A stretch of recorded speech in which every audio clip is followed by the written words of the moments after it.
আসসালামু আলাইকুম। ওয়ালাইকুম আসসালাম। কি নাম আপনার ভাই? আমার নাম মোহাম্মদ ইসমাইল শেখ। সেখানে কি করছেন?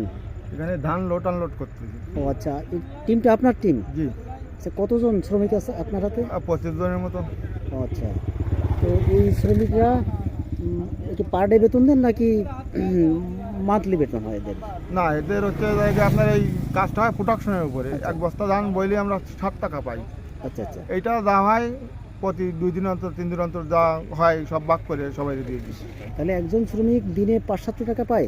ওই রকম। আপনাকে অশেষ ধন্যবাদ। আপনি কোথা থেকে আসছেন? ও, আমি নিজের কাজ নিজে করি ইউটিউব চ্যানেল থেকে আসছি। ও আচ্ছা। আপনারা ইউটিউব চ্যানেল দেখবেন, চ্যানেলটা সাবস্ক্রাইব করবেন, লাইক করবেন। আচ্ছা, ঠিক আছে। ধন্যবাদ। প্রিয় দর্শক বন্ধুগণ, আমরা প্রত্যেকের নিজ নিজ জায়গা থেকে নিজেরাই নিজেদের কাজ করে থাকি। আপনি নিজে যেটা করতে পারেন অন্য কেউ হয়তো সেটা করতে পারে না, আবার অন্য কেউ যেটা করতে পারে আপনার কাছে হয়তো সেটা করা অনেক কঠিন কাজ। কেবল আমরা কিছু পারিশ্রমিকের বিনিময়ে কাজের মাধ্যমে একে অপরের উপকার করে থাকি। শ্রমিক হলো সকল উন্নয়নের মূল শক্তি, অথচ এই শ্রমিকগণ আমাদের কাছে বড্ড অবহেলার পাত্র। কারণ তাদের হাতে পায়ে ধুলা থাকে, গায়ের পোশাক ছেঁড়া থাকে।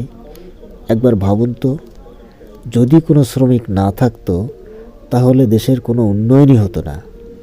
বিল্ডিং তৈরিতে শ্রমিক দরকার হয়, রাস্তা তৈরিতে শ্রমিক দরকার হয়, বিদ্যুতের খুঁটি পোঁতার জন্য শ্রমিকের দরকার হয়, ধানের বস্তা ওঠানামা করাতে শ্রমিক দরকার হয়।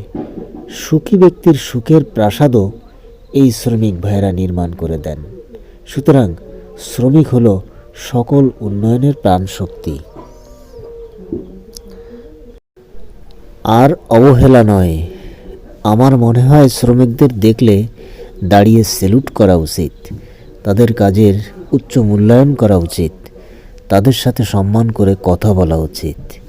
পরিশেষে সকল শ্রমজীবী মানুষের শুভকামনা ও সুস্থতা কামনা করে আজকের মতো বিদায় নিচ্ছি।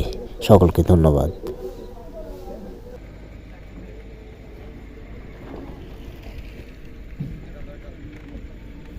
বাবা ছায়া যাবে না কেন? ইন্ডিয়ান।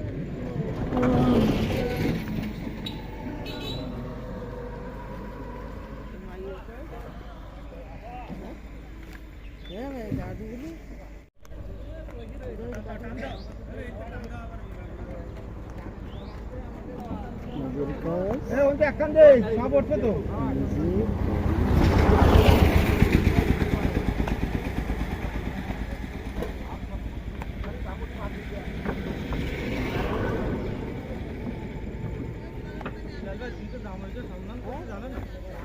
क्या बा ओ वो कोई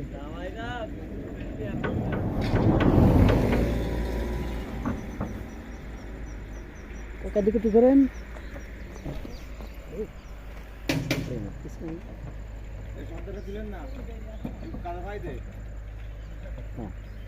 বস্তা পায় না। আরে সব কোনো বস্তা টস্তা পায় না।